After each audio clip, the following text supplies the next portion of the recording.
മഞ്ചേരി കാട്ടുങ്ങലിൽ സ്വർണ്ണാഭരണ വ്യാപാരികളെ ആക്രമിച്ച് 117 പവൻ കവർന്ന കേസിൽ 2 പ്രതികൾ പിടിയിൽ. തിരൂർക്കാട് കടവത്ത് പറമ്പ് വീട്ടിൽ ബാലന്റെ മക്കളായ സിവേഷ്, ബെൻസു എന്നിവരാണ് അറസ്റ്റിലായത്. മലപ്പുറം മഞ്ചേരി കാട്ടുങ്ങലിൽ സ്വർണ്ണാഭരണ വ്യാപാരികളെ ആക്രമിച്ച് 117 പവൻ സ്വർണം കവർന്ന കേസിൽ 2 പ്രതികൾ പിടിയിൽ. തിരൂർക്കാട് കടവത്ത് പറമ്പ് വീട്ടിൽ ബാലന്റെ മക്കളായ സിവേഷ്, ബെൻസു എന്നിവരാണ് അറസ്റ്റിലായത്. കേസിൽ മൂന്നാമതൊരാൾ കൂടി ഉൾപ്പെട്ടിട്ടുണ്ടെന്നും ഇയാളെ കണ്ടെത്താനുള്ള ശ്രമങ്ങൾ ഊർജിതമായി നടക്കുകയാണെന്നും പോലീസ് അറിയിച്ചു. കവർച്ച ചെയ്യപ്പെട്ട നിഖില ബാങ്കിൾസ് എന്ന സ്ഥാപനത്തിലെ ജീവനക്കാരനായ സിവേഷാണ് കവർച്ചയുടെ മുഖ്യ സൂത്രധാരൻ. സ്ഥാപനത്തിലെ സ്വർണം ജില്ലയിലെ വിവിധ ജ്വല്ലറികളിലേക്ക് കൊണ്ടുപോകുന്നതും തിരിച്ചുവരുന്നതും ഇയാൾക്ക് കൃത്യമായി അറിയുമായിരുന്നു. ഈ വിവരങ്ങൾ ഉപയോഗിച്ച് ഇയാൾ ആസൂത്രണം നടത്തി സഹോദരനായ ബെൻസുവിനെയും മറ്റു പ്രതികളെയും വിവരങ്ങൾ അറിയിച്ച ശേഷം കവർച്ചയ്ക്ക് പദ്ധതി തയ്യാറാക്കുകയായിരുന്നു. നോമ്പ് തുറക്കുന്ന സമയത്ത് റോഡിൽ വാഹനങ്ങളും ആളുകളും കുറവായതിനാൽ ഈ സമയത്താണ് കവർച്ച നടത്താൻ പ്രതികൾ തീരുമാനിച്ചത്. ആസൂത്രണം ചെയ്തതനുസരിച്ച് സ്വർണ്ണാഭരണങ്ങളുമായി സ്കൂട്ടറിൽ വരുന്നവരെ കടകളിൽ വെള്ളം കുടിക്കാനായി കയറി ഇറങ്ങി കൂട്ടുപ്രതികൾക്ക് ആക്രമിക്കാൻ സൗകര്യമൊരുക്കി നൽകി. ആളൊഴിഞ്ഞ ഭാഗത്ത് സ്കൂട്ടർ നിർത്തി മറ്റു പ്രതികൾ സ്കൂട്ടർ മറിച്ചിട്ട് സ്വർണ്ണാഭരണങ്ങൾ കവർച്ച ചെയ്ത് ബൈക്കിൽ രക്ഷപ്പെടുകയായിരുന്നു. പ്രതികൾ രക്ഷപ്പെടുന്നത് കണ്ട് സംശയം തോന്നിയ ഇരുമ്പുഴി സ്വദേശി മുഹമ്മദ് മുൻഷിർ പ്രതികളെ പിന്തുടർന്ന് ബൈക്കിന്റെ ഫോട്ടോ എടുത്ത് മഞ്ചേരി പോലീസിന് കൈമാറിയത് കേസിൽ നിർണായകമായി.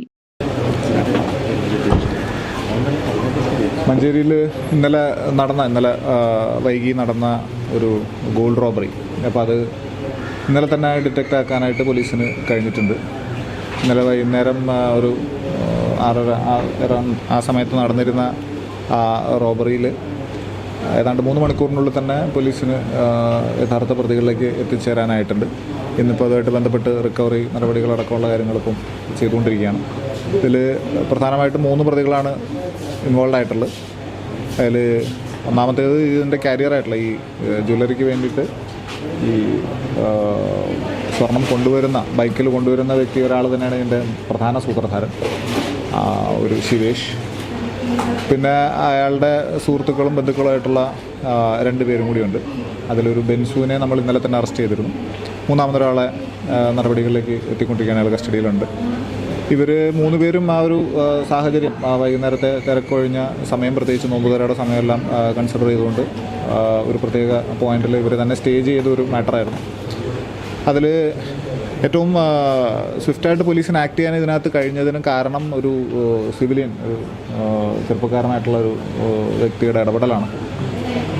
അയാളുടെ പേര് മുഹമ്മദ് മുൻഷിൻ.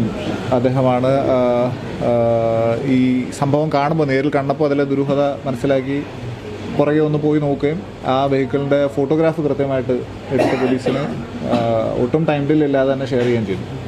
അപ്പോൾ ആ ഒരു ആക്ടിൽ നിന്ന് നമുക്കത് സ്വിഫ്റ്റായിട്ട് ആക്ട് ചെയ്യാനായിട്ട് പോലീസിന് പറ്റി. വാഹനം ട്രേസ് ചെയ്യുന്ന അടക്കവും മറ്റ് തുടർന്നുള്ള നടപടികളെല്ലാം വളരെ ത്വരിതപ്പെട്ട് ചെയ്യാൻ കഴിഞ്ഞു. നമ്മുടെ സംതൃപ്തിയേക്കാൾ വിലപ്പെട്ടതാണ് നമുക്ക് വേണ്ടപ്പെട്ടവരുടെ സന്തോഷം.